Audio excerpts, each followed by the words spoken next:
Në arkivat e sigurimit të shtetit shqiptar të fshehura në një bunker nëntoksor në periferi të Tiranës, ekziston një dosje me kodin objekti speciale numër 18. Kjo dosje nuk duhet të ekzistonte kurrë. Brenda saj gjenden letra të shkruara me dorë nga Nexhmije Hoxha, bashkëshortja e diktatorit Enver Hoxha, letra që nuk ishin kurrë për t'u lexuar nga askush tjetër përveç një grupi shumë të ngushtë njerëzish. Por ajo që është më shqetësuese nuk janë vetë letrat, por fakti se 3 faqe nga kjo dosje mungojnë. 3 faqe të shkëputura me kujdes, me një prerje të pastër, sikur dikush donte të fshinte diçka shumë specifike nga historia. Cili ishte personi që guxoi të hyjë në arkivat më të mbrojtura të vendit dhe të shkatëronte prova? Çfarë shkruaj në ato 3 faqe që ishte aq e rrezikshme sa duhej të zhdukej përgjithmonë? Dhe pse emri i Liri Gegës, një grua që vdiq në burg në kushte misterioze, shfaqet në çdo faqe të kësaj dosjeje me ngjyrë të kuqe? Historia që do të dëgjoni sonte nuk është thjesht një tregim për pushtet dhe diktaturë. Është një tregim për diçka shumë më të errët dhe më njerëzore, xhelozin, tradhtin dhe hakmarrjen midis 2 grave që dikur ishin shoqe të ngushta. Nexhmije Hoxha dhe Liri Gega u njohën në vitet e para të luftës partizane, kur të dyja ishin vajza të reja plot idealizma dhe besim në revolucion. Ato ndanin çadrat e njëjta, hanin nga i njëjti tas dhe planifikonin së bashku të ardhmen e Shqipërisë së lirë. Por diçka ndodhi midis tyre, diçka që shndërroi miqësinë në një urrejtje aq të thellë sa që njëra prej tyre do të përfundonte të ekzekutuar në mënyrë misterioze, ndërsa tjetra do të bëhej gruaja më e fuqishme dhe më e friksuar e vendit. Çfarë shkoi keq midis këtyre 2 grave?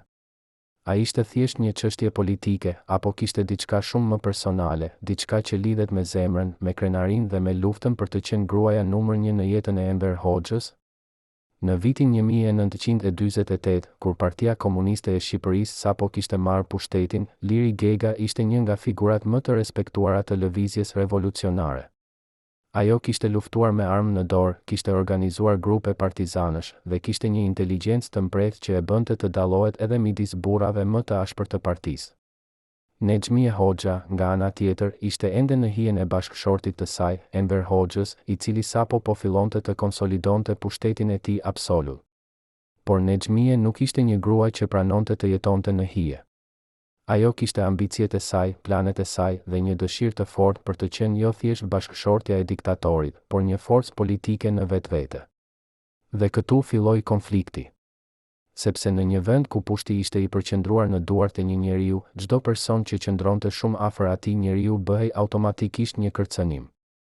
Dhe Liri Gega, me inteligjencën dhe karizmen e saj, qëndronte shumë afër. Dokumentet e sigurimit të shtetit tregojnë se Nexhmije filloi të mbante shënime të detajuara për Liri Gegën që në vitin 1949. Këto shënime nuk ishin thjesht raporte politike. Ato përshkruanin çdo takim që Liri kishte me Enver Hoxhën, çdo bisedë që ata kishin në mbledhjet e partisë, madje edhe mënyrën se si Liri vishej dhe fliste.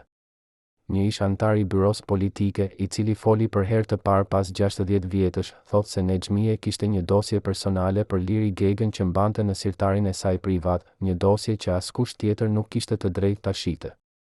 Çfarë shkruaj në atë dosje? Pse Nexhmije ishte aq e obsesionuar me çdo lëvizje të Liri Gegës? Dhe a ishte kjo thjesht paranoj politike, apo kishte diçka më të thellë, diçka që lidhet me ndjenjat e një gruaje që ndihet e kërcënuar nga një tjetër grua? Në vitin 1950, Liri Gega u arrestua pa pritur. Akuzat zyrtare ishin devijim ideologjik dhe lidhje me armiqt e popullit. Por ata që ishin afër ngjarjeve e dinë se arrestimi i Liri Gegës nuk kishte të bënte me ideologji. Kishte të bënte me diçka shumë më personale. Disa ditë para arrestimit, Liri kishte pasur një takim privat me Enver Hoxhën në zyrën e tij. Askush nuk e di se çfarë u diskutua në atë takim, por dëshmitar thonë se Nexhmije hyri në zyrë pa trokitur dhe gjeti Enver dhe Liri duke biseduar në një ton shumë miqësor. Ajo që ndodhi pas asaj skene është e regjistruar në kujtimet e një ish oficeri të sigurimit. Nexhmije doli nga zyra me fytyrën të bardhë si gëlqere dhe tha vetëm një fjali: "Kjo grua do të paguaj për çdo gjë." Çfarë pa Nexhmije në atë dhomë që e bëri të ndryshojë nga një shoqe e vjetër në një armike vdekjeprurse? A ishte thjesht një bisedë politike, apo kishte diçka në mënyrën se si Enver dhe Liri po flisnin që e bëri Nexhmijen të ndjejë se po humbiste kontrollin? Procesi gjyqësor i Liri Gegës ishte një farsë. Ajo u akuzua për krime që nuk kishte asnjë provë konkrete. Por ajo që është më e çuditshme është se Nexhmie Hoxha mori pjesë personalisht në disa nga seancet e gjyqit, diçka që nuk ishte normale për bashkëshorten e diktatorit. Ajo ulej në radhën e parë dhe shikonte Liri Gegën me një shprehje që dëshmitarët e përshkruajnë si një përzierje urrejtjeje dhe kënaqësie. Një ish gjyqtar, i cili tani jeton jashtë Shqipërisë, thotë se Nexhmie i dërgoi një shënim të shkruar gjatë procesit, një shënim që thoshte vetëm, ajo duhet të vuajë para se të vdesë. Çfarë lloj urrejtjeje duhet të ketë një grua për një tjetër grua që të kërkojë jo vetëm vdekjen e saj, por edhe vuajtjen e saj? Çfarë kishte bërë Liri Gega që e bëri Nexhmien të ndihej aq e tradhtuar? Në burgun ku mbajt Liri Gega, kushtet ishin të tmerrshme. Por ajo që e bën këtë histori edhe më tragjike është se Liri ishte shtatzën kur u arrestua. Ajo lindi një fëmijë në burg, një vajzë të vogël që ju mor menjëherë pas lindjes. Askush nuk e di se çfarë ju bë asaj vajze. Disa thonë se u dërgua në një jetimor shtetëror dhe ju ndërrua identiteti. Të tjerë thonë se vdiq pak ditë pas lindjes. Por ajo që është e dokumentuar është se Nexhmie Hoxha urdhëroi personalisht që Liri Gega të mos kishte asnjë kontakt me fëmijën e saj. Një ishroje e burgut tregon se Liri qante çdo natë dhe kërkonte të paktën të shihte fëmijën e saj një herë, por kërkesa e saj u refuzua çdo herë. Kush jep një urdhër të tillë? Çfarë lloj gruaje duhet të jesh që të ndalosh një nën të shohë fëmijën e saj për herë të fundit? Dhe pse Nexhmie donte që Liri të vuante kaq shumë para se të ekzekutohej? Në vitin 1951, Liri Gega u ekzekutua në kushte që mbeten misterioze deri sot. Versioni zyrtar thotë se ajo u pushkatua, por dëshmitar thonë se trupi i saj nuk u gjet kurrë. Disa burime të brendshme të sigurimit të shtetit sugjerojnë se Liri Gega nuk u pushkatua fare, por u helmua në burg dhe trupi i saj u varros në një vend të panjohur. Pse ka kaq shumë mister rreth vdekjes së saj? Pse nuk ka asnjë dokument zyrtar që të tregojë se ku është varrosur trupi i saj? Dhe pse Nexhmie Hoxha nuk foli kurrë publikisht për Liri Gegën, as gjatë jetës së saj dhe as pas vdekjes së Enver Hoxhës? A ishte kjo heshtje një shenjë e fajit, apo thjesht një mënyrë për të fshirë nga historia një grua që dikur kishte qenë shoqja e saj më e ngushtë? Për të kuptuar thellësinë e urrejtjes midis Nexhmie Hoxhës dhe Liri Gegës, duhet të kthehemi në vitet e para të miqësisë së tyre. Në vitin 1942, kur Shqipëria ishte nën pushtimin italian dhe më pas gjerman, Nexhmie dhe Liri ishin të dyja anëtare të lëvizjes partizane. Ato jetonin në kushte shumë të vështira, shpesh duke fjetur në male, duke ngrënë pak dhe duke rrezikuar jetën çdo ditë. Por në ato vite, midis tyre kishte një lidhje të fortë. Dëshmitar të asaj kohe thonë se Nexhmie dhe Liri ishin si motra. Ato ndanin çdo gjë, rroba, ushqim, madje edhe sekretet më intime. Liri ishte më e vjetër dhe më e përvojshme dhe shpesh këshillonte Nexhmien në çështje politike dhe personale. Nexhmie, nga ana tjetër, admironte Liri Gegën për guximin dhe inteligjencën e saj. Por diçka ndryshoi kur Nexhmie u martua me Enver Hoxhën në vitin 1945. Martesa e Nexhmie me Enver Hoxhën nuk ishte thjesht një bashkim personal. Ishte një lëvizje strategjike që e vendosi Nexhmien në qendër të pushtetit. Por Liri Gega, e cila kishte qenë një figurë kyçe në lëvizjen partizane, nuk humbi ndikimin e saj.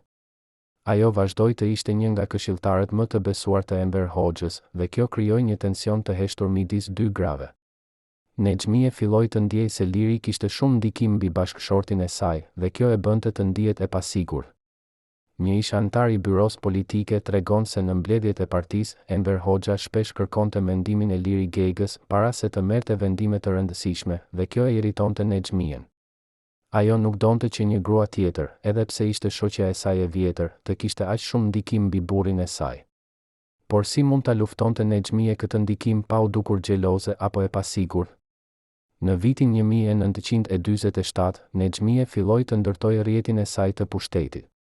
Ajo nuk ishte më thjesht bashkëshortja e diktatorit, ajo po bëhej një forcë politike në vetvete. Ajo filloi të mbante takime private me anëtar të byros politike, të ndikonte në emërime dhe shkarkime dhe të krijonte një rrjet besnikërie që i përgjigjej vetëm asaj. Por Liri Gega mbetej një pengesë. Ajo kishte respektin e shumë anëtarëve të partisë dhe ndikimi i saj mbi Enver Hoxhën nuk po dobësohej. Nexhmie e kuptoi se nuk mund ta luftonte Liri Gegën në mënyrë të drejtë për drejtë. Ajo duhej të ishte më e zgjuar, më strategjike. Dhe kështu filloi një fushat e ngadalë, por të qëndrueshme për të minuar reputacionin e Liri Gegës. Dokumentet e sigurimit të shtetit tregojnë se Nexhmije filloi të përhapte thashetheme të vogla për Liri Gegën. Asgjë e madhe në fillim, vetëm komente të vogla për mënyrën se si Liri vishej, për faktin se ajo fliste shumë në mbledhje, për marrëdhëniet e saj me anëtar të tjerë të partisë. Këto thashetheme ishin të mjaftueshme për të mbjellë dyshime në mendjet e njerëzve. Dhe me kalimin e kohës, këto dyshime u rritën. Njerëzit filluan të pyesin, pse Liri Gega ka aq shumë ndikim? A ka ajo ambicie personale? Apo përpiqet të marrë pushtet për veten e saj? Nexhmije e dinte se në një regjim diktatorial, dyshimi është mjaft për të shkatëruar dikë. Dhe ajo e përdori këtë armë me një aftësi të ftohtë dhe të llogaritur. Por ajo që e bëri situatën edhe më të tensionuar ishte një incident që ndodhi në vitin 1949. Gjatë një mbledhje të byros politike, Liri Gega propozoi një reformë që do të jepte më shumë pushtet për gratë në parti. Kjo propozim u mbështet nga shumë anëtar, përfshirë Enver Hoxhën. Por Nexhmije e pa këtë si një kërcënim të drejtë për drejtë. Nëse Liri Gega do të bëhej liderja e një lëvizjeje për të drejtat e grave brenda partisë, ajo do të kishte një bazë pushteti të pavarur nga Enver Hoxha. Dhe kjo do të thoshte se Nexhmije nuk do të ishte më gruaja më e fuqishme në vend. Ajo do të ishte thjesht bashkëshortja e diktatorit, ndërsa Liri Gega do të ishte liderja e grave shqiptare. Kjo ishte e papranueshme për Nexhmijen. Dhe kështu ajo vendosi të vepronte. Pak ditë pas asaj mbledhje, Nexhmije kishte një bisedë private me Enver Hoxhën. Askush nuk e di se çfarë u tha në atë bisedë, por rezultati ishte i qartë. Propozimi i Liri Gegës u refuzua dhe ajo filloi të humbas ndikimin e saj në parti. Enver Hoxha, i cili më parë e mbështeste Liri Gegën, filloi të largohej prej saj. Ai nuk e ftonte më në takime private, nuk kërkonte më mendimin e saj dhe filloi të trajtonte idetë e saj me skepticizëm. Çfarë i tha Nexhmije bashkëshortit të saj që e bëri të ndryshojë mendim kaq shpejt? A ishte thjesht një argument politik, apo Nexhmije përdori diçka më personale, diçka që lidhet me ndjenjat dhe xhelozinë? Një ish oficer i sigurimit të shtetit, i cili foli për herë të parë pas 60 vjetësh, tregon një detaj shqetësues. Ai thotë se Nexhmije i tregoi Enver Hoxhës se Liri Gega kishte folur negativisht për të në një takim privat me anëtar të tjerë të partisë. Kjo ishte një gënjeshtër e plotë, por Enver Hoxha e besoi. Sepse në një regjim diktatorial, ku paranoja është mënyra e jetesës, edhe një gënjeshtër e vogël mund të shkatërrojë dikë. Dhe Nexhmije e dinte këtë shumë mirë. Ajo e përdori frikën dhe paranojën e bashkëshortit të saj për të eliminuar një grua që e konsideronte si kërcënim. Por a ishte kjo thjesht një lojë pushteti, apo kishte diçka më të thellë? A kishte Nexhmije frikë se Enver Hoxha kishte ndjenja për Liri Gegën? A ishte kjo një luftë për pushtet, apo një luftë për zemrën e një burri? Në muajt që pasuan, Liri Gega u izolua gradualisht. Ajo nuk u ftua më në mbledhjet e rëndësishme të partisë. Raportet e saj u injoruan. Dhe njerëzit që më parë e mbështesnin filluan të largoheshin prej saj. Liri e kuptoi se diçka po ndodhte, por nuk e dinte se çfarë. Ajo u përpoq të fliste me Enver Hoxhën, por ai e shmangej. Ajo u përpoq të fliste me Nexhmijen, por ajo ishte e ftohtë dhe e largët. Dhe kështu, pa e kuptuar plotësisht se çfarë po ndodhte, Liri Gega po shndërrohej nga një heroina e revolucionit në një armike të popullit. Por pse askush nuk e paralajmëroi? Pse askush nuk i tha asaj se ishte në rrezik? A ishte sepse të gjithë kishin frikë nga Nexhmije Hoxha, apo sepse të gjithë e shihnin Liri Gegën si një kërcënim për stabilitetin e regjimit? Në natën e 28 të janarit të vitit 1950, një vizitor i fshehtë arriti në Tiranë. Ky vizitor nuk u regjistrua në asnjë hotel, nuk u takua me asnjë zyrtar në mënyrë publike dhe nuk la asnjë gjurmë zyrtare të vizitës së tij. Por dëshmitar thonë se ai u takua me Enver Hoxhën në zyrën e tij private dhe biseda e tyre zgjati më shumë se një orë. Kur vizitori doli nga zyra, Enver Hoxha doli pas tij me një shprehje të shqetësuar në fytyrë. Ai thirri menjëherë Nexhmijen dhe ata patën një bisedë të gjatë dhe të tensionuar. Kush ishte ky vizitor misterios? Çfarë i tha ai Enver Hoxhës që e bëri kaq të shqetësuar? Dhe pse, vetëm 2 ditë pas kësaj vizite, Liri Gega u arrestua? Disa burime sugjerojnë se vizitori ishte një emisar i Bashkimit Sovjetik, i dërguar nga Josif Stalin personalisht. Në atë kohë, Shqipëria ishte një aleat i ngushtë i Bashkimit Sovjetik dhe Stalin kishte ndikim të madh mbi politikën shqiptare. Sipas këtyre burimeve, emisari i tha Enver Hoxhës se Moska kishte informacione se Liri Gega po planifikonte një grusht shteti. Këto informacione ishin të rreme, por Enver Hoxha nuk kishte asnjë mënyrë për t'i verifikuar. Dhe në një regjim ku paranoja ishte mënyra e jetesës, edhe një akuzë e pabazuar ishte e mjaftueshme për të shkatëruar dig. Por pse do të dërgonte Stalin një emisar për të akuzuar Liri Gegën? Çfarë interesi kishte ai në eliminimin e saj? Apo ishte kjo thjesht një mënyrë për të testuar besnikërinë e Enver Hoxhës? Një teori tjetër, e mbështetur nga disa historianë, sugjeron se vizitori nuk ishte një emisar sovjetik, por dikush shumë më afër shtëpisë. Disa thonë se ishte një antar i byros politike që kishte lidhje të fshehta me Nexhmien dhe që u dërgua për të bindur Enver Hoxhën se Liri Gega ishte një kërcënim. Kjo teori mbështetet nga fakti se pas arrestimit të Liri Gegës, ky antar i byros politike u promovua në një pozicion shumë më të lartë. A ishte kjo një shpërblim për shërbimin e tij? A e përdori Nexhmie këtë person për të manipuluar bashkëshortin e saj? Dhe nëse po, sa larg ishte e gatshme të shkonte Nexhmie për të eliminuar një grua që e konsideronte si kërcënim? Pas arrestimit të Liri Gegës, Nexhmie Hoxha nuk fshihej. Përkundrazi, ajo u bë më e dukshme se kurrë. Ajo filloi të marrë pjesë në mbledhje publike, të mbante fjalime dhe të paraqitej si një lider në të drejtën e saj. Ishte sikur arrestimi i Liri Gegës i kishte dhënë Nexhmie një ndjenjë të re sigurie dhe pushteti. Ajo nuk kishte më nevojë të jetonte në hijen e bashkëshortit të saj. Ajo ishte tani gruaja më e fuqishme në Shqipëri dhe askush nuk mund ta sfidonte. Por a ishte kjo thjesht një fitore politike apo kishte diçka më të thellë? A ndihet Nexhmie e kënaqur që kishte shkatëruar një grua që dikur kishte qenë shoqja e saj më e ngushtë? Apo kishte një ndjenjë faji që e ndiqte për pjesën tjetër të jetës së saj? Në vitet që pasuan, Nexhmie Hoxha nuk foli kurrë publikisht për Liri Gegën. Emri i Liri Gegës u fshi nga librat e historisë, nga dokumentet zyrtare dhe nga kujtesa kolektive e popullit shqiptar. Ishte sikur Liri Gega nuk kishte ekzistuar kurrë. Por në arkivat private të Nexhmie, të cilat u zbuluan pas vdekjes së saj, u gjetën letra dhe shënime që tregojnë se ajo nuk e kishte harruar kurrë Liri Gegën. Në një letër të shkruar në vitin 1980, Nexhmie shkruan: "Ka momente kur mendoj për të dhe pyetem nëse bëra gjën e duhur. Por pastaj kujtoj se ajo do të më kishte shkatëruar nëse do të kisha qenë unë në vendin e saj." Çfarë do të thotë kjo? A ndihet Nexhmie e penduar për atë që i bëri Liri Gegës, apo po përpiqet të justifikojë veprimet e saj? Një detaj tjetër shqetësues del nga kujtimet e një ish shërbëtoreje që punonte në shtëpinë e Nexhmie Hoxhës. Ajo tregon se Nexhmie mbante një fotografi të vjetër të Liri Gegës në një sirtar të fshehtë në dhomën e saj. Kjo fotografi ishte nga vitet e luftës partizane, kur Nexhmie dhe Liri ishin ende shoqe të ngushta. Pse do të mbante Nexhmie një fotografi të një gruaje që kishte shkatëruar? A ishte kjo një shenjë e pendimit, apo thjesht një mënyrë për të kujtuar fitoren e saj? Dhe çfarë mendonte Nexhmie kur shikonte atë fotografi?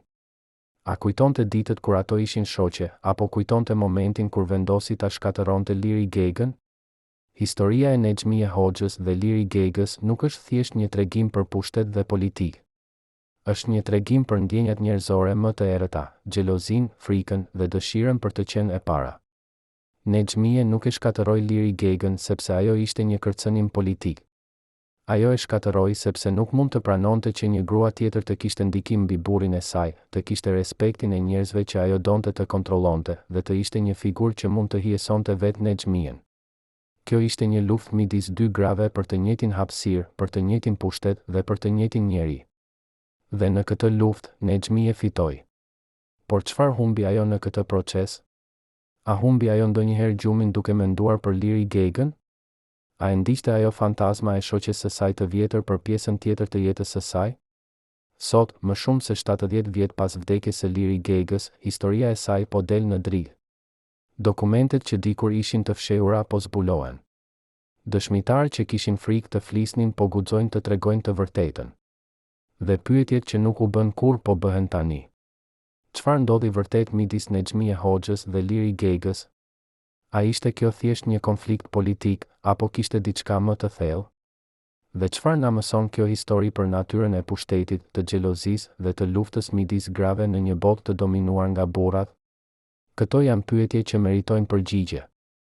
Dhe në këtë dokumentar, ne do të përpiqemi t'i përgjigjemi atyre.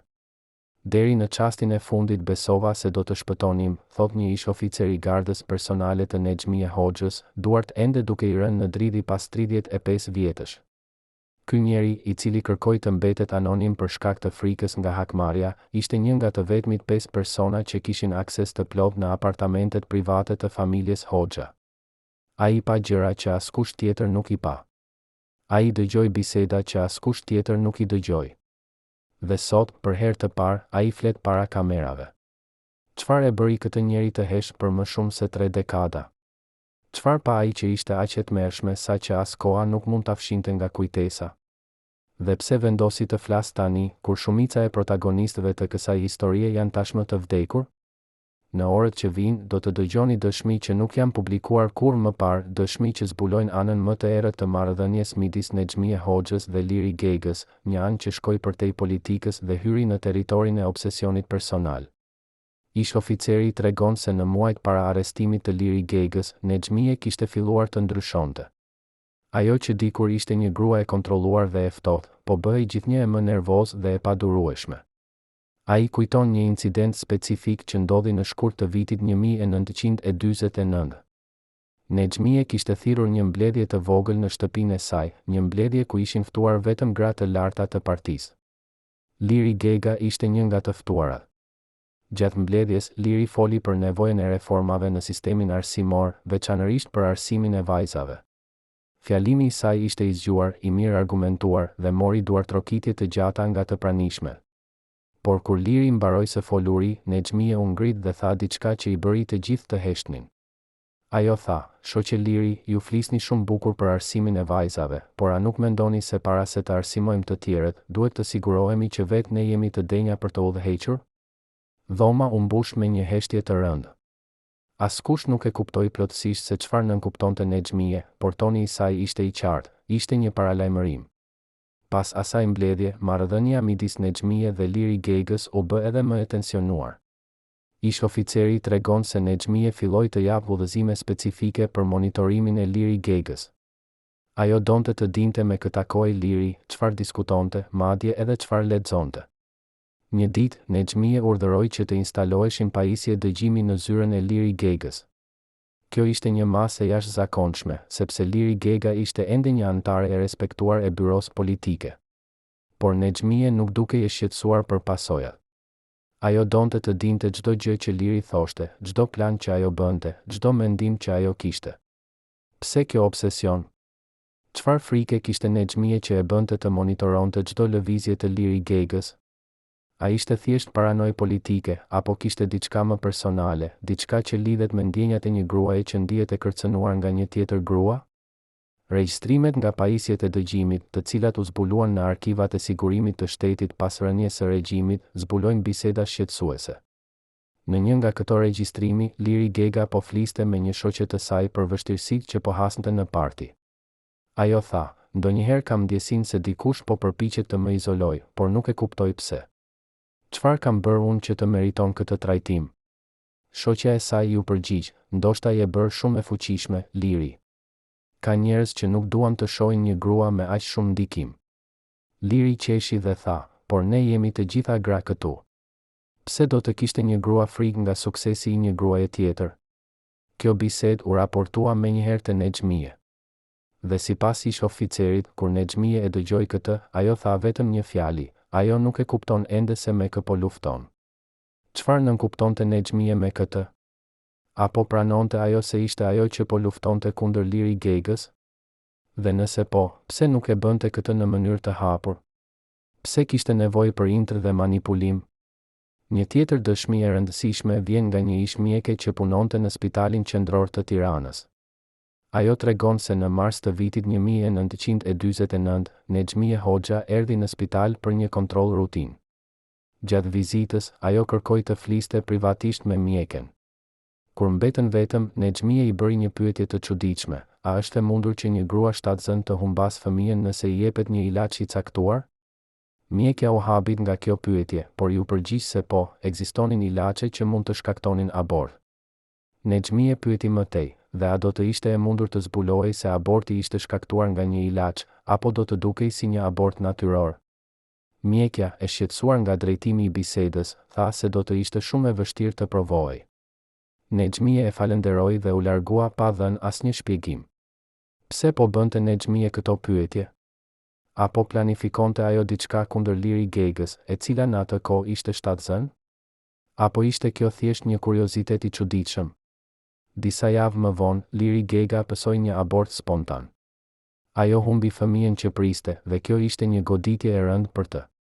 Por ajo që është më shqetësuese është se sipas disa burimeve, Liri kishte pirë një çaj që I ishte dërguar si dhuratë nga një person anonim. Ajo nuk e dinte se kush ja kishte dërguar, por e piu sepse mendoi se ishte një gest dashamirës. Pak orë pas pirjes së çajit, ajo filloi të ndjente dhimbje të forta dhe u dërgua në spital, ku humbi fëmijën. A ishte ky një aksident tragjik, apo kishte diçka më të errët pas tij? A kishte Nexhmie Hoxha diçka të bënte me këtë? Dhe nëse po, sa larg ishte e gatshme të shkonte për të shkatëruar Liri Gegën? Ish oficeri I gardës personale tregon se pas abortit të Liri Gegës, Nexhmie dukej e qetë dhe e kënaqur. Ajo nuk shprehu asnjë simpati për Liri, nuk e vizitoi në spital, dhe nuk dërgoi asnjë mesazh ngushëllimi. Përkundrazi, ajo vazhdoi me jetën e saj sikur asgjë nuk kishte ndodhur. Por një natë, ish oficeri e dëgjoi Nexhmien duke folur me veten në dhomën e saj. Ajo po shikonte nga dritarja dhe po pëshpëriste, tani ajo e kupton se çfarë do të thotë të humbasësh diçka që do. Çfarë nënkuptonte Nexhmie me këtë? Apo pranonte ajo se kishte diçka të bënte me humbjen e fëmijës së Liri Gegës? Apo ishte kjo thjesht një koment I rastësishëm që nuk kishte kuptim të thellë? Në arkivat mjekësore të Spitalit Qendror të Tiranës, të fshehura në një dhomë të mbyllur që nuk është hapur për publikun që nga viti 1991, ekziston një dosje me kodin Pacienti Speciale numër 6. Kjo dosje përmban të dhëna mjekësore për Nexhmie Hoxhën, të dhëna që nuk janë publikuar kurrë dhe që zbulojnë një anë të saj që pak njerëz e dinë.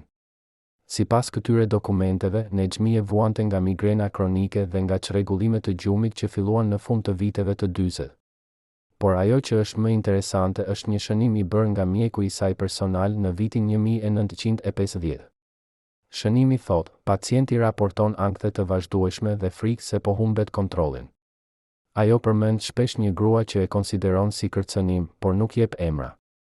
Rekomandoi trajtim psikologjik, por pacienti refuzon.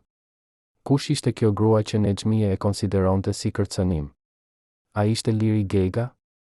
Dhe nëse po, çfarë lloj frike kishte Nexhmie që e bënte të vuante nga ankthe dhe pagjumësi? Dokumentet mjekësore zbulojnë gjithashtu se Nexhmie kishte kërkuar ilaçe për të qetësuar nervat dhe për të fjetur. Ajo merrte doza të larta të sedativëve, diçka që nuk ishte normale për një grua në moshën e saj. Mjeku I saj shprehu shqetësim se përdorimi I vazhdueshëm I këtyre ilaçeve mund të kishte efekte anësore, por Nexhmie insistoi se kishte nevojë për to. Ajo tha se nuk mund të flinte pa to, se kishte ëndra të këqija që e mbanin zgjuar gjithë natën. Çfarë ëndra ishin këto? Apo e ndiqte Nexhmien fantazma e Liri Gegës edhe në gjumë? Apo kishte diçka tjetër që e shqetësonte, diçka që lidhet me veprimet e saj dhe me pasojat e tyre? Një tjetër dokument mjekësor I datuar në prill të vitit 1950 tregon se Nexhmie kishte pasur një krizë nervore dhe ishte dërguar në spital në mënyrë urgjente. Sipas raportit mjekësor, ajo ishte gjetur në dhomën e saj duke bërtitur dhe duke thyer gjëra. Kur mjekët arritën, ajo po përsëriste të njëjtën fjali përsëri e përsëri: ajo duhet të largohet, ajo duhet të largohet. Kush ishte ajo që Nexhmie donte të largohej? Mjekët e trajtuan me sedativ dhe ajo u qetësua, por nuk dha asnjë shpjegim për atë që kishte ndodhur.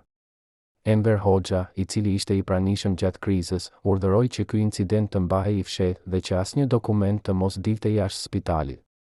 Por pse? Çfarë frike kishte ai se ky incident do të zbulohej? A ishte sepse do të tregonte dobësinë e bashkëshortes së tij, apo sepse do të zbulonte diçka më të errët për marrëdhënien midis Nexhmie dhe Liri Gegës? Një ish infermiere që punonte në spital në atë kohë tregon se pas krizës nervore, Nexhmie qëndroi në spital për disa ditë.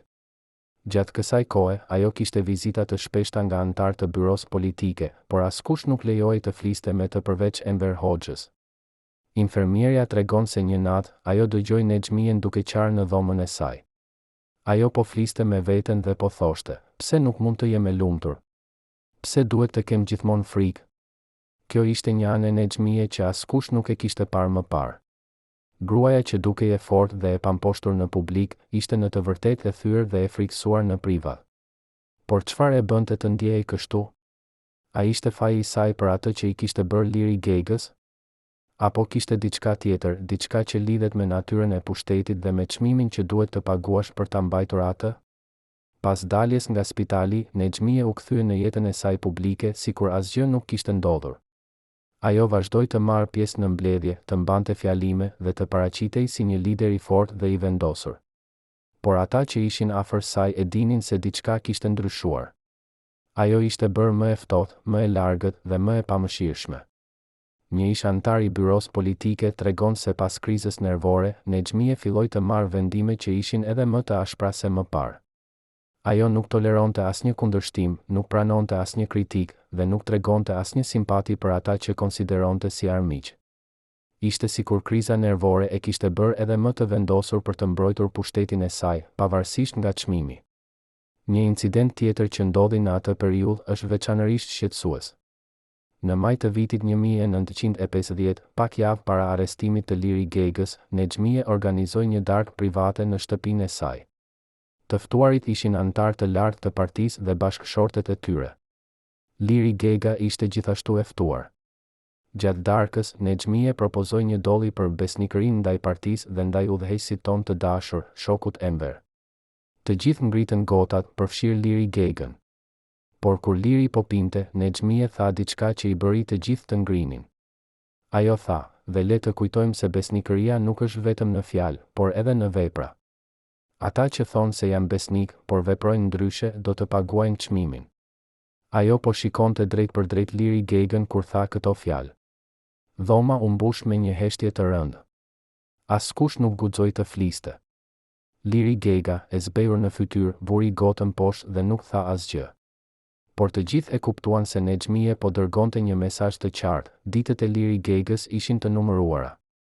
Në fund të majit të vitit 1950, Liri Gega u arrestua në mënyrë të papritur. Ajo u mor nga shtëpia e saj në mes të natës, pa asnjë paralajmërim, pa asnjë shpjegim. Bashkëshortin e saj e arrestuan të njëjtën natë dhe fëmijët e tyre u dërguan në një jetimor shtetëror. Arrestimi i Liri Gegës shkaktoi një val frike në mesin e antarëve të partisë. Nëse një grua me pozicionin dhe ndikimin e Liri Gegës mund të arrestohej kaq lehtë, atëherë askush nuk ishte i sigurt. Por ajo që është më shqetësuese është se Nexhmie Hoxha nuk dukej e befasuar nga arrestimi. Përkundrazi, ajo dukej e qetë dhe e kënaqur, sikur diçka që kishte planifikuar për një kohë të gjatë kishte ndodhur më në fund. Një ish oficer i sigurimit të shtetit, i cili ishte i pranishëm gjatë arrestimit të Liri Gegës, tregon se kur ata hynë në shtëpinë e saj, Liri po flinte. Ajo u zgjua nga zhurma dhe pyeti se çfarë po ndodhte. Oficerët i thanë se ishte arrestuar për devijim ideologjik dhe lidhje me armiqt e popullit. Liri u përpoq të protestonte, por oficerët nuk dëgjuan. Ajo kërkoi të fliste me Enver Hoxhën, por ju tha se kjo nuk ishte e mundur. Kur po e merrnin nga shtëpia, Liri pyeti, a e di Nexhmie për këtë? Oficerët nuk ju përgjigjen, por njëri prej tyre më vonë tha se kur dëgjoi këtë pyetje, kuptoi se Liri e dinte se kush ishte pas arrestimit të saj. Ajo e dinte se Nexhmie kishte diçka të bënte me këtë, por nuk kishte asnjë mënyrë për ta provuar. Pas arrestimit, Liri Gega u mbajt në një qelë të izoluar në burgun e Tiranës. Ajo nuk lejoi të kishte vizita, nuk lejoi të shkruante letra dhe nuk lejoi të fliste me askën përveç hetuesve. Kushtet në burg ishin të tmerrshme. Qelia ishte e ftohtë, e lagësht dhe e errët. Ushqimi ishte minimal dhe Liri filloi të humbas peshë shpejt. Por ajo që e bënte situatën edhe më të vështirë ishte fakti se ajo ishte shtatzën. Ajo priste një fëmijë dhe kishte frikë se kushtet në burg do të dëmtonin fëmijën. Ajo kërkoi ndihmë mjekësore, por kërkesa e saj u injorua. Ajo kërkoi të fliste me Enver Hoxhën, por edhe kjo kërkesë u refuzua. Ishte sikur Liri Gega ishte bërë një person i padukshëm, dikush që nuk ekzistonte më në botën e jashtme. Një ishroje e burgut, e cila foli për herë të parë pas më shumë se 70 vjetësh, tregon se Nexhmia Hoxha vizitoi burgun një herë gjatë kohës që Liri ishte e burgosur. Kjo ishte një vizitë e pazakontë, sepse bashkëshortet e udhëheqësve nuk vizitonin zakonisht burgjet. Por Nexhmia kërkoi të shihte kushtet ku mbahej Liri Gega. Roja tregon se Nexhmia hyri në korridorin ku ishte qelia e Liri Gegës dhe qëndroi para derës për disa minuta. Ajo nuk foli, nuk bëri asnjë koment, thjesht qëndroi atje dhe shikoi. Roja thot se shpreha në fytyrën e Nexhmie ishte e çuditshme, një përzierje e kënaqësisë dhe diçka e tjetër që nuk mund ta përshkruante. Pas disa minutash, Nexhmie u kthye dhe u largua pa thënë asnjë fjalë. Pse erdhi Nexhmie në burg? Çfarë donte të shihte? A donte të sigurohej se Liri Gega po vuante, apo kishte diçka tjetër që e tërhiqte atje?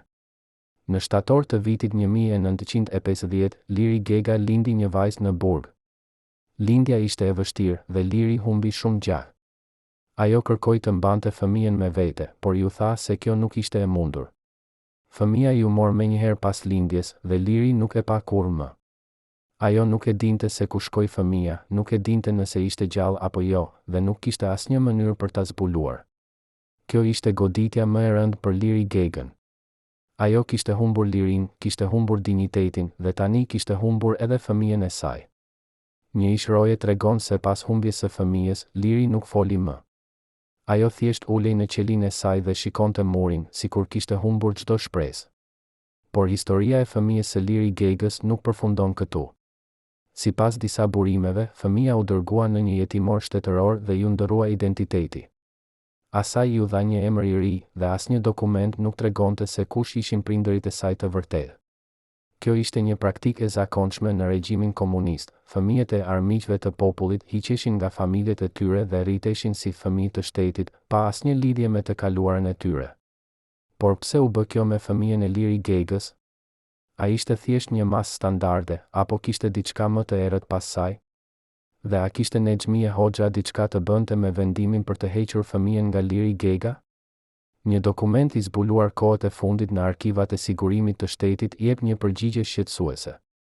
Dokumenti është një urdhër i nënshkruar nga Nexhmia Hoxha personalisht, i cili thotë, fëmia e objektit speciale numër 18 duhet të hiqet menjëherë pas lindjes dhe të dërgohet në një vend të panjohur.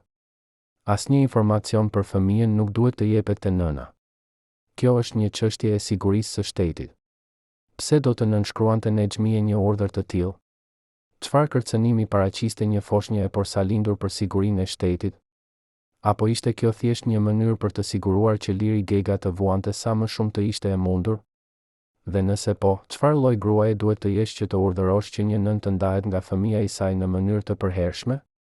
Sot, më shumë se 70 vjet pas këtyre ngjarjeve, fëmia e Liri Gegës mbetet e panjohur.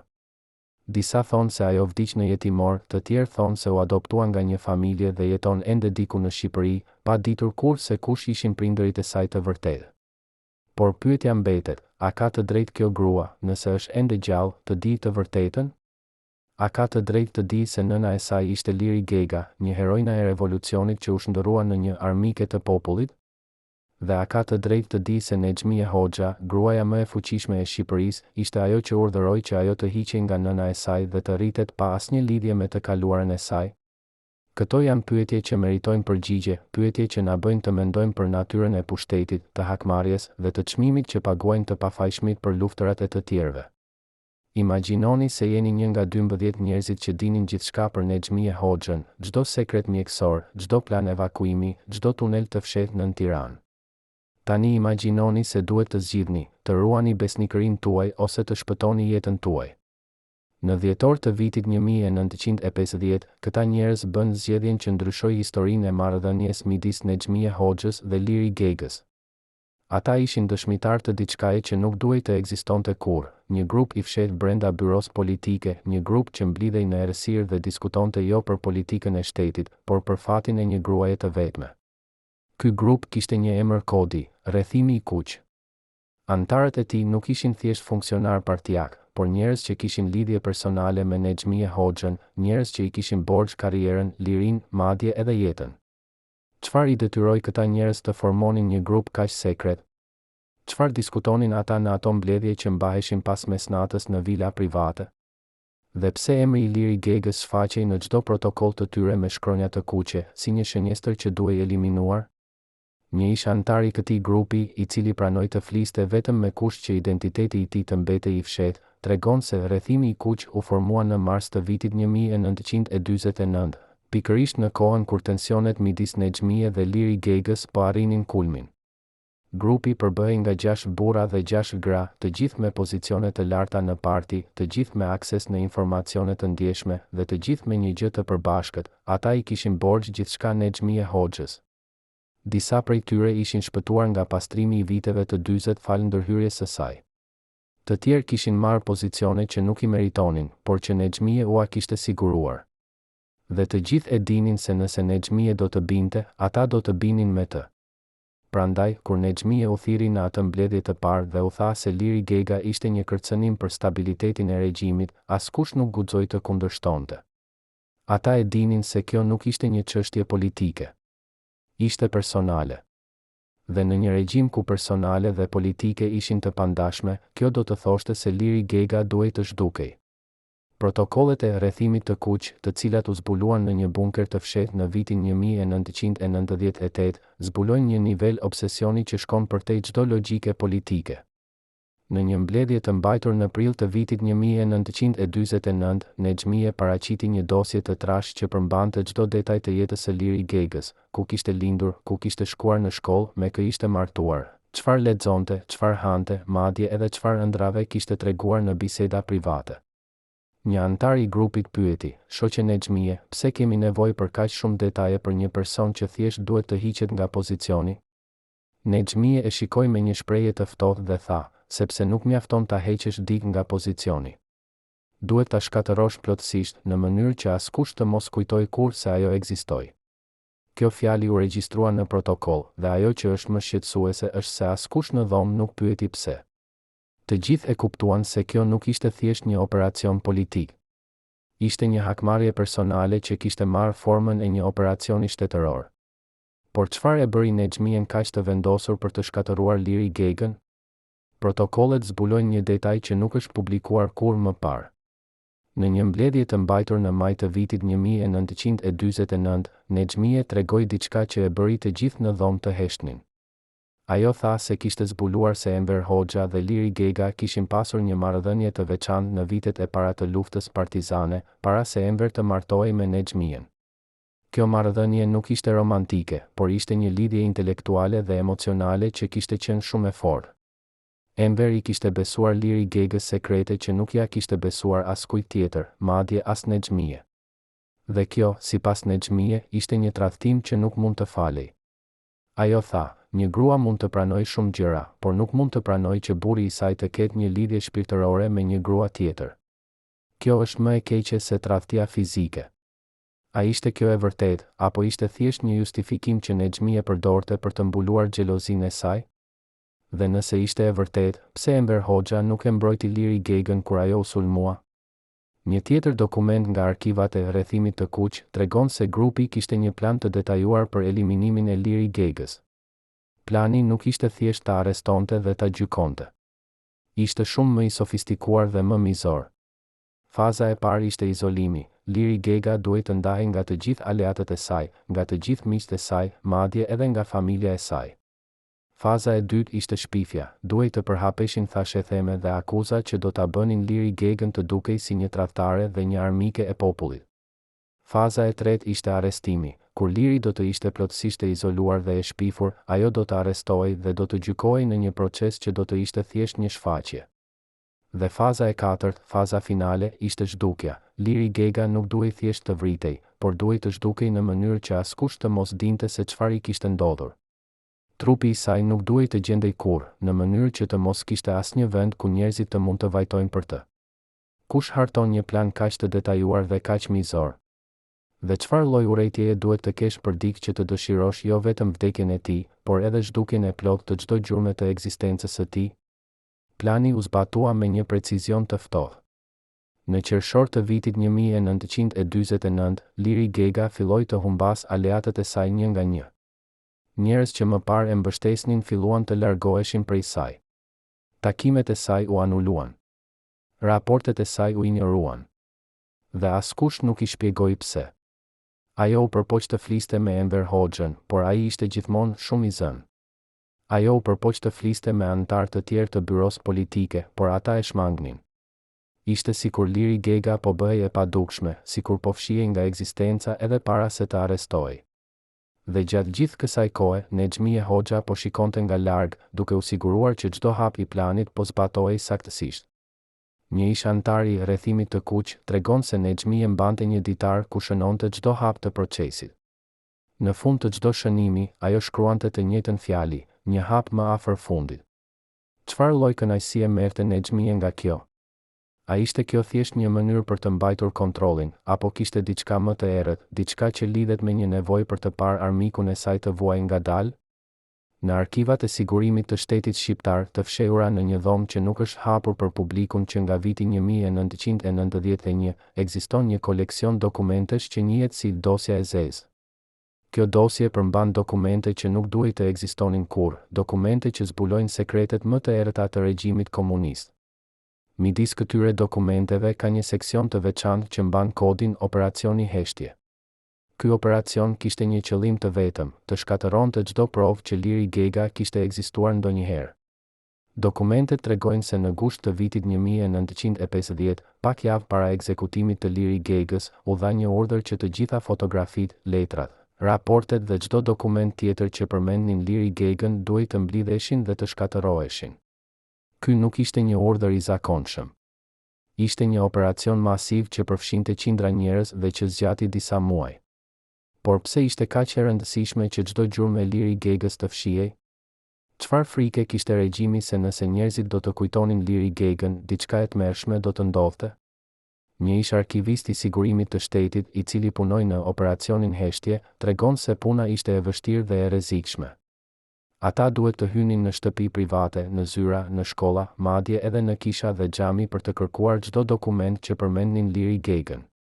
Çdo fotografi ku ajo shfaqej duhej të shkputej ose të digjej. Çdo letër që ajo kishte shkruar duhej të shkatërohej.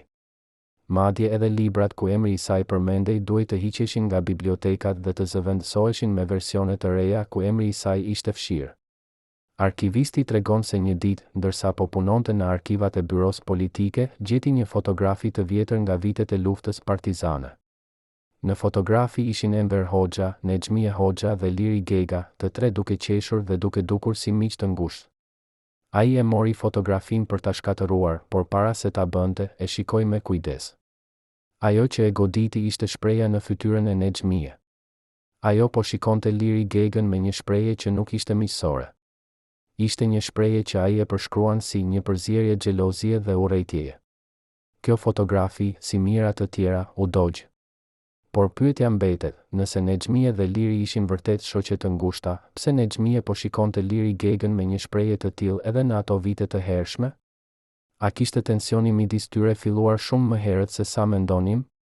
Por operacioni Heshtje nuk u kufizua vetëm në shkatërimin e dokumenteve. Ai përfshinte gjithashtu një fushat për të ndryshuar kujtesën kolektive të popullit. Njerëzit që kishin njohur Liri Gegën u paralajmëruan të mos flisnin për të. Ata që guxuan të përmendnin emrin e saj u arrestuan ose u dëbuan në kampe pune. Madje edhe familja e Liri Gegës u detyrua të ndryshonte mbiemrin dhe të lëvizte në një pjesë tjetër të vendit. Qëllimi ishte i qartë, Liri Gega duhej të fshihej jo vetëm nga dokumentet zyrtare, por edhe nga kujtesa e njerëzve. Ajo duhej të bëhej një person që nuk kishte ekzistuar kurrë. Por pse ishte kaq e rëndësishme që Liri Gega të harrohej? Çfarë frike kishte Nexhmie Hoxha se nëse njerëzit do të kujtonin Liri Gegën, ata do të kujtonin gjithashtu se ajo kishte qenë një heroina e revolucionit, një grua e fortë dhe e zgjuar që kishte kontribuar më shumë se shumë burra në lëvizjen partizane? A kishte Nexhmie frikë se krahasimi midis saj dhe Liri Gegës do ta bënte të dukej e dobët dhe e pavlerë? Një dokument tjetër nga dosja e zezë zbul një detaj edhe më shqetësues. Në shtator të vitit 1950, pak ditë para ekzekutimit të Liri Gegës, Nexhmie Hoxha urdhëroi që të gjitha dokumentet mjekësore të Liri Gegës të mblidheshin dhe të sillin te ajo personalisht. Kjo ishte një kërkesë e pazakontë, sepse dokumentet mjekësore ishin të mbrojtura dhe nuk mund të jepeshin pa një arsye të mirë. Por Nexhmije insistoi dhe dokumentet iu dhanë. Çfarë donte Nexhmije me ato dokumente? Një ish mjeke që punonte në Spitalin Qendror të Tiranës tregon se dokumentet mjekësore të Liri Gegës përmbin informacione të ndjeshme për shëndetin e saj, përfshirë faktin se ajo kishte pësuar një abort të dhunshëm disa muaj më parë. Mjekja thot se kur Nexhmije lexoi këto dokumente, ajo buzëqeshi. Ishte një buzëqeshje e ftohtë, një buzëqeshje që nuk arrinte në sy. Mjekja thot se kjo buzëqeshje e bëri të ndjej e frikësuar, sepse kuptoi se Nexhmije po gëzoi për vuajtjen e Liri Gegës.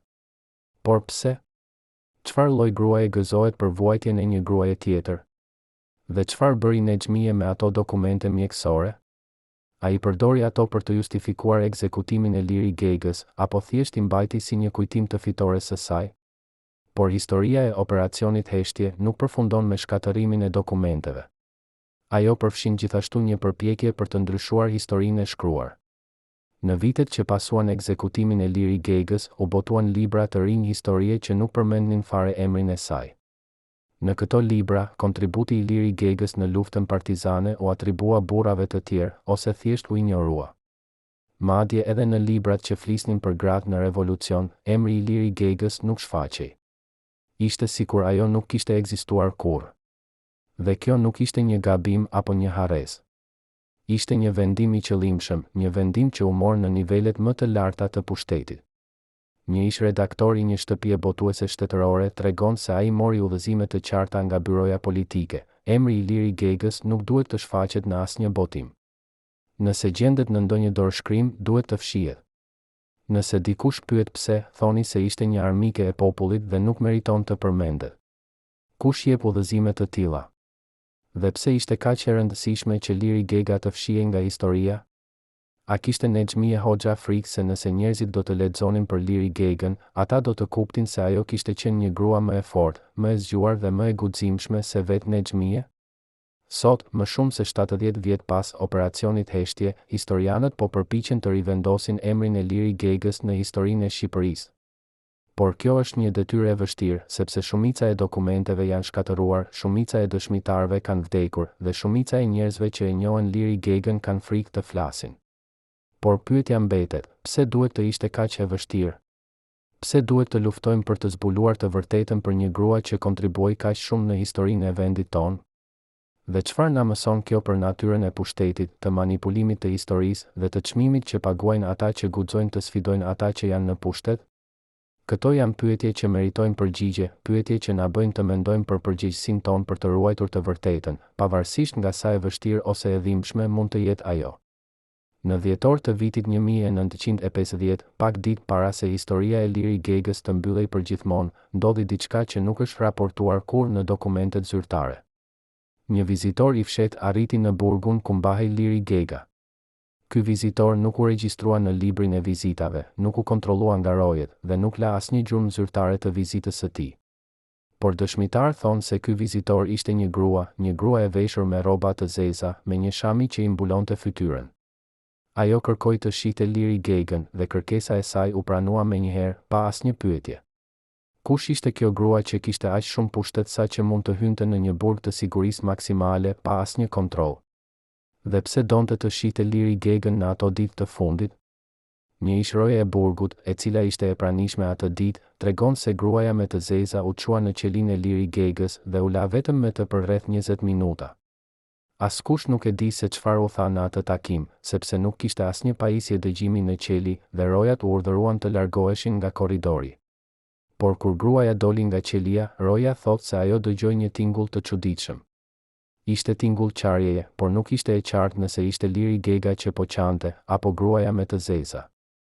Roja thot se kur gruaja kaloi pranë saj, ajo pa se fytyra e saj ishte e lagur nga lotët, por shpreja e saj nuk ishte e trishtuar. Ishte një shprehje që roja e përshkruan si një përzierje kënaqësie dhe dhimbje. Kush ishte kjo grua? Dhe çfarë i tha ajo Liri Gegës që e bëri të qante? Disa burime sugjerojnë se gruaja me të zeza ishte Nexhmije Hoxha. Kjo teori mbështetet nga fakti se Nexhmije kishte pushtetin për të hyrë në çdo vend pa kontroll, dhe se ajo kishte një obsesion për Liri Gegën që shkonte përtej çdo logjike. Por pse do të donte Nexhmia të shihte Liri Gegën në ato ditë të fundit? A donte të sigurohej se Liri po vuante? A donte të shihte me sytë e saj se armike e saj ishte plotësisht e thyrë? Apo kishte diçka tjetër, diçka më të thellë që e tërhiqte atje?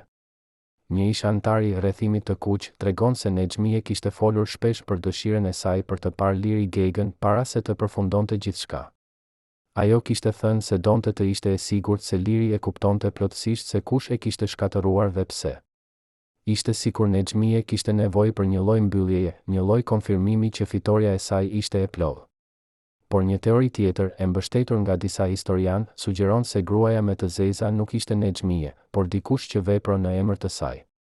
Kjo teori mbështetet nga fakti se Nexhmia ishte shumë e kujdesshme për të mbrojtur imazhin e saj publik dhe një vizitë në burg do të ishte shumë e rrezikshme nëse do të zbulohej. Prandaj, ajo mund të ketë dërguar dikë tjetër, dikë që kishte besimin e saj të plotë për të bërë atë që ajo nuk mund të bënte vetë. Por kush do të ishte ky person? Dhe çfarë mesazhi do të kishte dërguar Nexhmia përmes këtij personi? A ishte një mesazh hakmarrjeje, një mesazh triumfi, apo diçka më komplekse, diçka që lidhet me ndjenjat e përziera që Nexhmia kishte për Liri Gegën? Pavarësisht se kush ishte gruaja me të zeza, ajo që është e qartë është se vizita kishte një ndikim të thellë në Liri Gegën. Roja tregon se pas vizitës, Liri nuk foli më. Ajo thjesht ulej në qelinë e saj dhe shikonte murin, sikur kishte humbur çdo shpresë. Një ish mjeke që e vizitoi Liri Gegën pak ditë para ekzekutimit thotë se Liri dukej si një grua që kishte pranuar fatin e saj. Ajo nuk kërkoi më ndihmë, nuk kërkoi më të fliste me Enver Hoxhën dhe nuk kërkoi më të shihte fëmijën e saj. Ishte sikur diçka kishte thyer shpirtin e saj, diçka që shkoi përtej vuajtjes fizike dhe hyri në territorin e vuajtjes shpirtërore. Çfarë i tha gruaja me të zeza që e bëri Liri Gegën të pranonte fatin e saj kaq plotësisht? A ishte një kërcënim, një premtim, apo thjesht një zbulim i të vërtetës që Liri nuk e kishte ditur më parë? Në 25 të dhjetorit të vitit 1950, Liri Gega u ekzekutua. Versioni zyrtar thotë se ajo u pushkatua në një vend të panjohur dhe trupi i saj u varros në një varr të pashënuar. Por dëshmitar thonë se kjo nuk është e vërtetë. Ata thonë se Liri Gega nuk u pushkatua fare, por që historia e saj përfundoi në një mënyrë shumë më misterioze. Disa thonë se ajo u helmua në burg dhe që trupi i saj u doq për të fshirë çdo provë. Të tjerë thonë se ajo u dërgua në një kamp pune në veri të vendit dhe që vdiq atje nga sëmundja dhe uria. Dhe ka edhe ata që thonë se Liri Gega nuk vdiq fare, por që u dërgua jashtë vendit në mënyrë sekrete dhe që jeton ende diku në një identitet të ri. Por cilat prej këtyre teorive janë të vërteta? Dhe pse ka kaq shumë mister rreth vdekjes së Liri Gegës? A është sepse regjimi donte të fshihte diçka, apo sepse Nexhmia Hoxha donte të sigurohej se Liri Gega do të zhdukej plotësisht, pa lënë asnjë gjurmë? Një dokument i zbuluar kohët e fundit në arkivat e sigurimit të shtetit jep një përgjigje të pjesshme. Dokumenti është një raport i shkruar nga një oficer i lartë i sigurimit, i cili thotë se trupi i Liri Gegës u transportua në një vend të fshehtë dhe u varros në një varr të thellë, pa asnjë shenjë identifikuese. Raporti thotë gjithashtu se urdhri për këtë veprim erdhi drejt për drejt nga byroja politike dhe se askush nuk duhej të dinte se ku ishte varrosur trupi. Por ajo që është më shqetësuese është një shënim i shtuar në fund të raportit, një shënim i shkruar me dorë që thotë: "Kjo është dëshira e shoqes Nexhmie." Ajo dëshiron që kjo grua të harrohet përgjithmonë. Pse do të shkruante dikush një shënim të tillë? Dhe pse ishte kaq e rëndësishme për Nexhmie që Liri Gega të harrohej? A ishte sepse ajo kishte frikë se nëse njerëzit do të kujtonin Liri Gegën, ata do të kujtonin gjithashtu se Nexhmia e kishte shkatëruar? Apo kishte diçka më të thellë, diçka që lidhet me fajin dhe me frikën se një ditë e vërteta do të dilte në dritë? Sot, më shumë se 70 vjet pas vdekjes së Liri Gegës, varri i saj mbetet i panjohur. Familja e saj ka kërkuar për dekada të gjejë trupin e saj, por pa sukses. Historianët kanë kërkuar në arkiva, kanë intervistuar dëshmitar dhe kanë shqyrtuar çdo dokument të disponueshëm, por askush nuk e di se ku është varrosur Liri Gega. Dhe kjo nuk është sepse informacioni është humbur. Është sepse informacioni është fshehur me qëllim, fshehur nga njerëz që kishin pushtet dhe që donin të siguroheshin se e vërteta nuk do të dilte kurrë në dritë. Por pse? Çfarë frike kanë ata që e vërteta të zbulohet? Dhe çfarë do të ndodhte nëse ne do të gjenin varrin e Liri Gegës? A do të ndryshonte kjo historinë që na është treguar për Nexhmije Hoxhën? A do të na detyronte të rishikojmë gjithçka që mendonim se dinim për regjimin komunist dhe për gratë që luftuan për pushtet në atë kohë? Historia e Nexhmije Hoxhës dhe Liri Gegës nuk është thjesht një tregim për pushtet dhe politikë. Është një tregim për ndjenjat njerëzore më të errëta, xhelozin, frikën, urrëtitjen dhe dëshirën për të shkatëruar dikë që konsiderohet si kërcënim. Nexhmije nuk e shkatëroi Liri Gegën sepse ajo ishte një kërcënim politik. Ajo e shkatëroi sepse nuk mund të pranonte që një grua tjetër të kishte diçka që ajo donte, respektin e Enver Hoxhës, admirimin e njerëzve dhe një vend në histori që nuk mund të fshihej. Kjo ishte një luftë midis dy grave për të njëjtin hapësirë, për të njëjtin pushtet dhe për të njëjtin njeri. Dhe në këtë luftë, Nexhmije fitoi. Por çfarë humbi ajo në këtë proces? A humbi ajo ndonjëherë gjumin duke menduar për Liri Gegën? A e ndiqte ajo fantazma e shoqes së saj të vjetër për pjesën tjetër të jetës së saj? Dhe a ka një çmim që paguhet për të fituar një luftë të tillë, një çmim që shkon përtej pushtetit dhe hyn në territorin e shpirtit dhe të ndërgjegjes? Për herë të parë në 35 vjet, njeriu që ishte përgjegjës për sigurinë personale të Nexhmije Hoxhës pranon të flasë para kamerave. Ajo që na tregon për javët e fundit të jetës së Liri Gegës do të rrëzojë gjithçka që mendonit se dinin.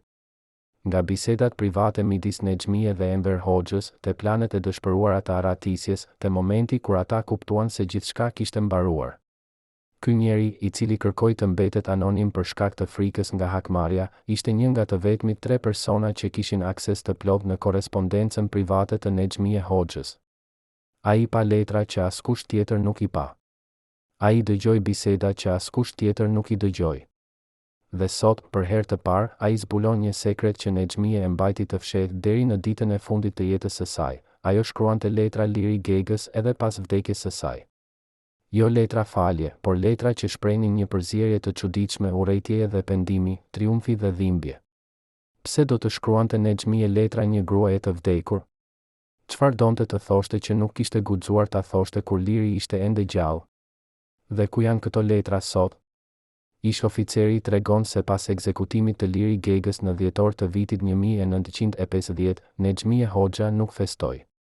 Ajo nuk organizoi asnjë mbledhje triumfuese, nuk bëri asnjë deklaratë publike dhe nuk tregoi asnjë shenjë kënaqësie. Përkundrazi, ajo u tërhoq në apartamentet e saj private dhe nuk doli për disa ditë. Enver Hoxha ishte i shqetësuar dhe pyeste çdo ditë se si ndihej ajo, por Nexhmije nuk jepte përgjigje të qarta.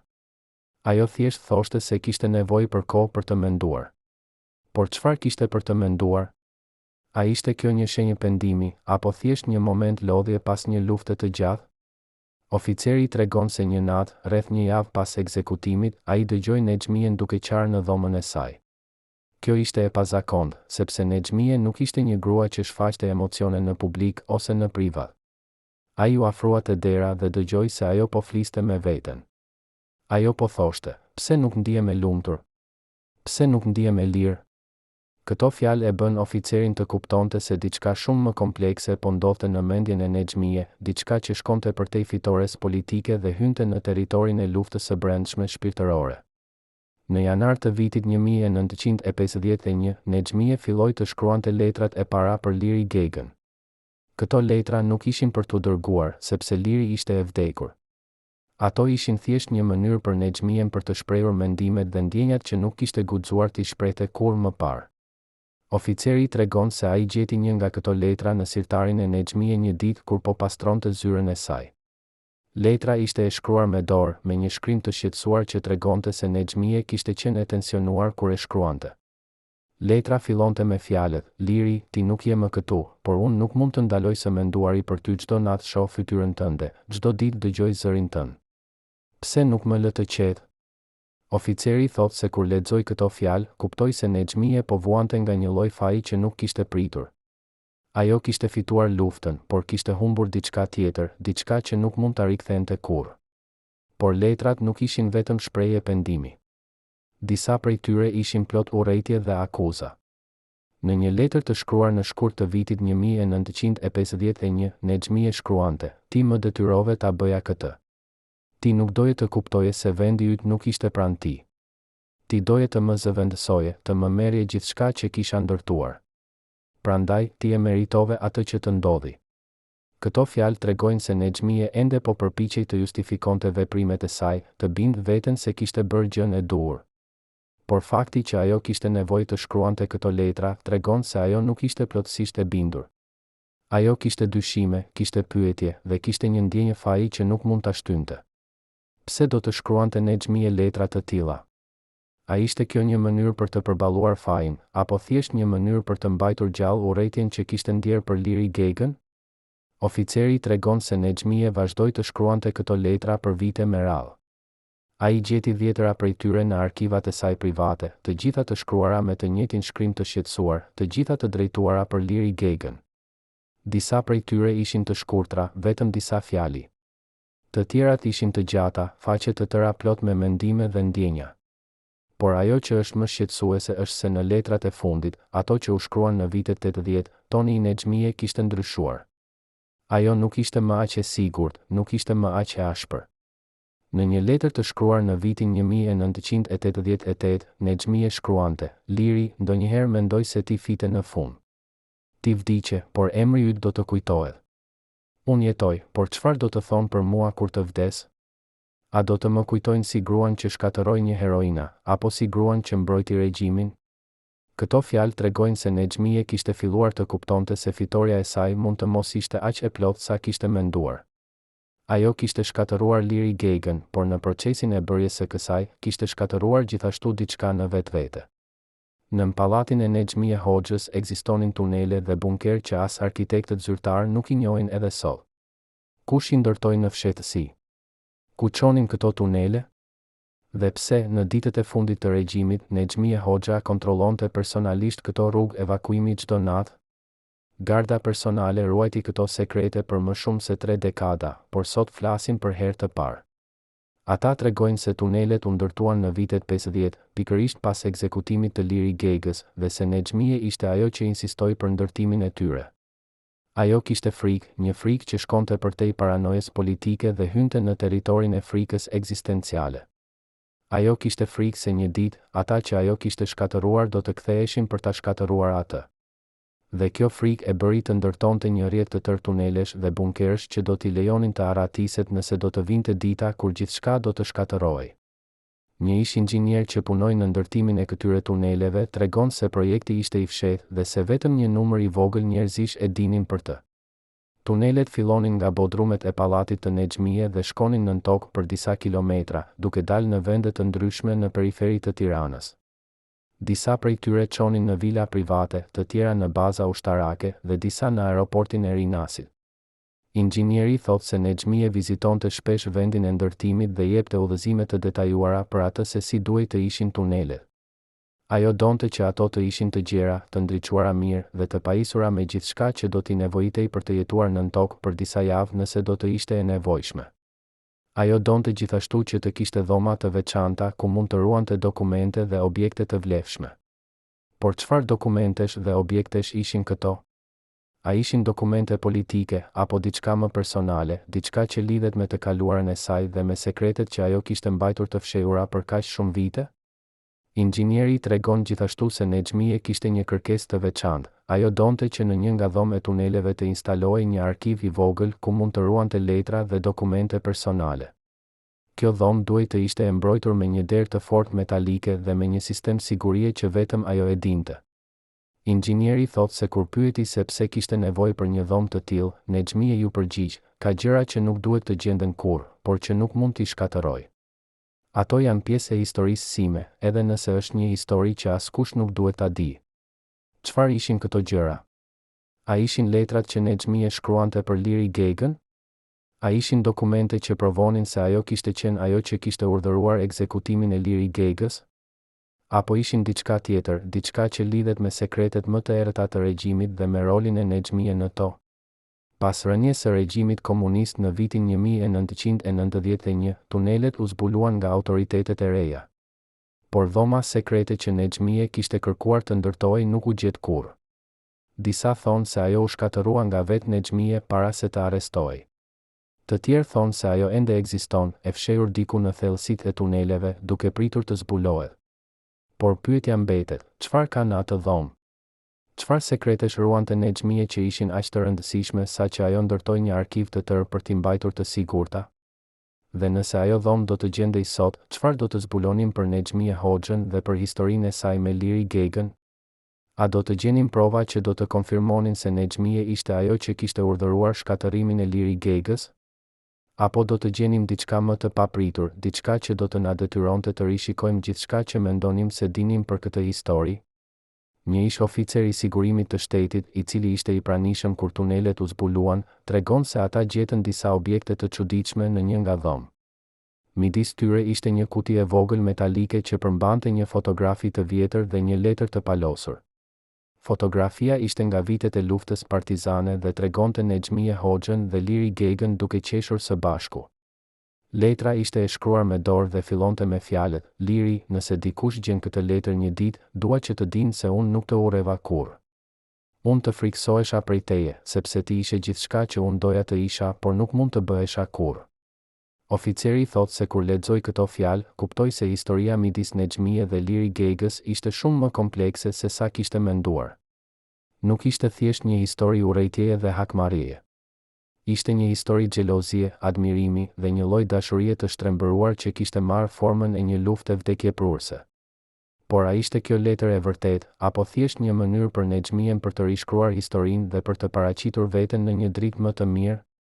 Disa historianë mendojnë se letra ishte e vërtet dhe se ajo zbulonte anën më njerëzore të Nexhmie, një anë që ajo kishte fshehur për gjithë jetën e saj. Të tjerë mendojnë se letra ishte një falsifikim, një mënyrë për Nexhmien për të manipuluar perceptimin e njerëzve edhe pas vdekjes së saj. Por pavarësisht se cila është e vërteta, ajo që është e qartë është se Nexhmie Hoxha nuk ishte thjesht një grua e ftohtë dhe e pamëshirshme që shkatërroi një armike politike. Ajo ishte një grua e komplikuar, e mbushur me kundërthënie, me frikëra dhe me një ndjenjë faji që e ndiqte për pjesën tjetër të jetës së saj. Dhe kjo e bën historinë e saj edhe më tragjike, sepse na tregon se edhe ata që duken më të fuqishëm dhe më të sigurt janë në të vërtetë të thyer dhe të frikësuar nga sekretet që mbajnë. Imagjinoni një valixhe të zezë, plot me shënime dhe dokumente, të ngarkuar me nxitim në një makinë sekrete në natën e 23 të dhjetorit të vitit 1989. Shoferi I asaj makine jeton ende dhe sot pohon se ngarkesa arriti në një vend të fshehtë jashtë Shqipërisë. Por në aktet zyrtare, këto dokumente nuk ekzistojnë. Sa faqe dokumentesh zhdukën nga arkivat e vendit në atë natë? Dhe kush mban sot kodet e arkivave sekrete të Nexhmie Hoxhës? Ky shofer, I cili foli për herë të parë pas më shumë se 30 vjetësh, tregon se valixha përmbante jo vetëm dokumente politike, por edhe letra personale, fotografi dhe objekte që kishin vlerë sentimentale për Nexhmie. Midis tyre ishin letrat që ajo kishte shkruar për Liri Gegën, letra që ajo nuk kishte guxuar t'i shkatëronte, por që nuk donte që askush t'i lexonte kurrë. Shoferi tregon se kur po ngarkonte valixhen në makinë, Nexhmie I tha: "Këto janë sekretet e mia më të errëta. Nëse dikush I gjen ndonjëherë, ata do të kuptojnë se unë nuk isha ajo që pretendoja të isha." Çfarë nënkuptonte Nexhmie me këtë? Apo pranonte ajo se kishte luajtur një rol në shkatërimin e Liri Gegës që shkonte përtej asaj që kishte pranuar publikisht? Apo kishte diçka tjetër, diçka që lidhet me natyrën e vërtetë të marrëdhënies së saj me Liri Gegën dhe me ndjenjat që ajo kishte mbajtur të fshehura për kaq shumë vite? Shoferi thot se ai e çoi valixhen në një vend të fshehtë jashtë Tiranës, një vend që Nexhmie kishte përgatitur vite më parë për një rast të tillë. Ai nuk e di se çfarë u bë valixhes pas asaj nate, por ai beson se ajo ende ekziston diku, duke pritur të zbulohet. Disa historianë kanë kërkuar për këtë valixhe për vite me radhë, por pa sukses. Ata kanë intervistuar dëshmitar, kanë shqyrtuar dokumente dhe kanë kërkuar në vende të ndryshme, por askush nuk e ka gjetur. Disa thonë se valixha u shkatërrua nga vetë Nexhmie para se të arrestohej. Të tjerë thonë se ajo u mor nga antar të familjes së saj dhe u fsheh në një vend të sigurt. Dhe ka edhe ata që thonë se valixha u dërgua jashtë vendit dhe se sot ndodhet në duart e një koleksionari privat që nuk dëshiron ta zbulojë identitetin e tij. Por pyetja mbetet, nëse kjo valixhe do të gjendej sot, çfarë do të zbulonim? A do të gjenim prova që do të konfirmonin se Nexhmie ishte ajo që kishte urdhëruar ekzekutimin e Liri Gegës? A do të gjenim letra që do të zbulonin ndjenjat e vërteta të Nexhmie për Liri Gegën? Apo do të gjenim diçka më të papritur, diçka që do të ndryshonte plotësisht mënyrën se si e kuptojmë këtë histori? Një tjetër detaj shqetësues del nga kujtimet e një ish antari të familjes së Nexhmije Hoxhës. Ky person, i cili kërkoi të mbetet anonim, tregon se Nexhmije foli për Liri Gegën edhe në vitet e fundit të jetës së saj. Ajo ishte e moshuar, e sëmur dhe e izoluar nga bota, por ende kujtonte Liri Gegën me një intensitet që ishte shqetësues. Një ditë, pak para se të vdiste, ajo i tha këtij antari të familjes: "Unë bëra shumë gjëra të këqija në jetën time, por ajo që më dhem më shumë është se shkatërrova një grua që mund të kishte qenë shoqja ime më e mirë. Ajo nuk ishte armikja ime. Unë e bëra atë armikën time sepse kisha frikë se ajo ishte më e mirë se unë." Këto fjalë tregojnë se Nexhmije, në fund të jetës së saj, kishte filluar të kuptonte se lufta që kishte zhvilluar kundër Liri Gegës nuk kishte qenë një luftë politike. Kishte qenë një luftë e brendshme, një luftë kundër frikërave dhe pasigurive të saj, një luftë që ajo kishte fituar por që e kishte lënë të thyer dhe të penduar. Por a ishte ky pendim i vërtet, apo thjesht një mënyrë për Nexhmijen për të gjetur paqen në ditët e fundit të jetës së saj? Disa thonë se Nexhmije nuk ishte kurrë e penduar për atë që kishte bërë, dhe se këto fjalë ishin thjesht një mënyrë për të manipuluar perceptimin e njerëzve edhe në momentin e fundit. Të tjerë thonë se Nexhmije ishte vërtet e penduar, por se ajo nuk kishte guximin për ta pranuar këtë publikisht. Dhe ka edhe ata që thonë se Nexhmije ishte e ndarë midis pendimit dhe justifikimit, midis dëshirës për të kërkuar falje dhe dëshirës për të mbrojtur imazhin e saj. Por pavarësisht se cila është e vërteta, ajo që është e qartë është se Nexhmije Hoxha nuk gjeti kurrë paqen që kërkonte. Ajo jetoi dhe vdiq me sekretet e saj, me fajin e saj dhe me fantazmat e së kaluarës që e ndiqnin çdo ditë. Në vitet që pasuan rënien e regjimit komunist, Shqipëria ndryshoi në mënyra që askush nuk kishte imagjinuar. Sistemi që Nexhmije Hoxha kishte ndihmuar të ndërtojë u shemb, njerëzit që ajo kishte shtypur u liruan, dhe sekretet që ajo kishte mbajtur të fshehura filluan të dilnin në dritë. Por ajo që nuk ndryshoi ishte kujtesa e Liri Gegës. Edhe sot, më shumë se 70 vjet pas vdekjes së saj, emri i Liri Gegës përmend me respekt dhe admirim nga ata që e njohin historinë e saj. Ajo është kujtuar si një heroina e revolucionit, si një grua e fortë dhe e guximshme që luftoi për atë që besonte, dhe si një viktimë e një regjimi që e shkatërroi sepse kishte frikë nga fuqia e saj.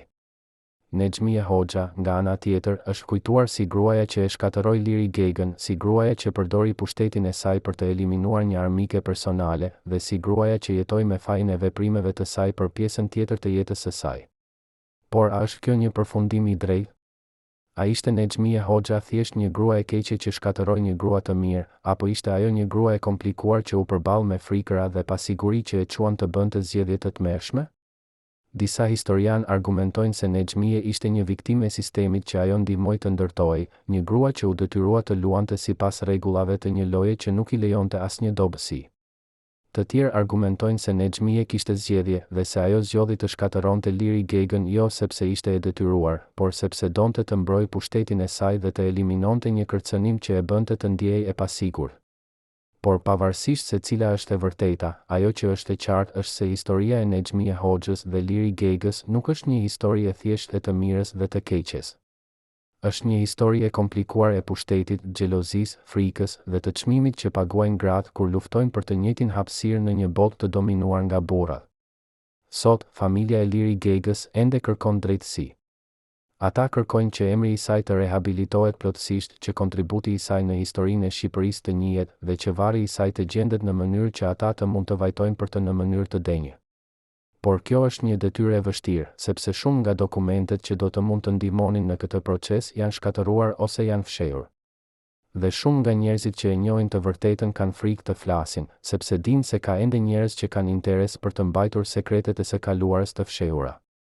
Por pyetja mbetet, sa kohë do të duhet të presim para se e vërteta të dalë plotësisht në dritë?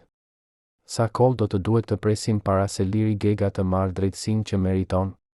Dhe çfarë do të ndodhë me Nexhmije Hoxhën në historinë që do të shkruhet në të ardhmen? A do të jetë ajo kujtuar si një grua e fuqishme që mbrojti regjimin, apo si një grua që shkatërroi një heroina për shkak të xhelozisë dhe frikës? Historia e Nexhmije Hoxhës dhe Liri Gegës na mëson diçka të rëndësishme për natyrën e pushtetit dhe të çmimit që paguajnë ata që e kërkojnë atë. Ajo na tregon se pushteti nuk është thjesht aftësia për të kontrolluar të tjerët, por është gjithashtu aftësia për të kontrolluar veten, për të përballuar frikërat dhe pasiguritë dhe për të jetuar me pasojat e zgjedhjeve që bëjmë. Nexhmie Hoxha kishte pushtet, por ajo nuk kishte paqe. Ajo kishte fituar luftën kundër Liri Gegës, por kishte humbur luftën kundër vetvetes. Dhe në fund, kjo është tragjedia e saj. Ajo jetoi një jetë të mbushur me pushtet dhe ndikim, por vdiq e vetmuar, e penduar dhe e ndjekur nga fantazmat e së kaluarës që nuk mund t'i shpëtonte kurrë. Por çfarë mund të mësojmë ne nga kjo histori? Çfarë na tregon ajo për natyrën e xhelozisë, të frikës dhe të luftës midis grave në një botë ku pushteti është i kufizuar dhe ku çdo grua që dëshiron të ketë ndikim duhet të luftojë jo vetëm kundër burrave, por edhe kundër grave të tjera? A ka një mënyrë për të shmangur këtë lloj lufte, apo është kjo një pjesë e pashmangshme e natyrës njerëzore? Dhe çfarë përgjegjësie kemi ne, si shoqëri, për të siguruar që historitë si ajo e Liri Gegës nuk harrohen, dhe që gratë si ajo të marrin drejtësinë dhe njohin që meritojnë? Këto janë pyetje që nuk kanë përgjigje të lehta, por që meritojnë të bëhen, sepse vetëm duke i bërë këto pyetje mund të fillojmë të kuptojmë të vërtetën e plotë të historisë sonë dhe të mësojmë nga gabimet e së kaluarës. Stimaj telespektatori, nëse keni ndjekur këtë histori tragjike deri në fund, shkruani në komente nga cili qytet jeni. Na është e rëndësishme të dimë se ku Liri Gega ende kujtohet. Dhe abonohuni në kanal për të mos humbur të vërtetën për idhujt e historisë.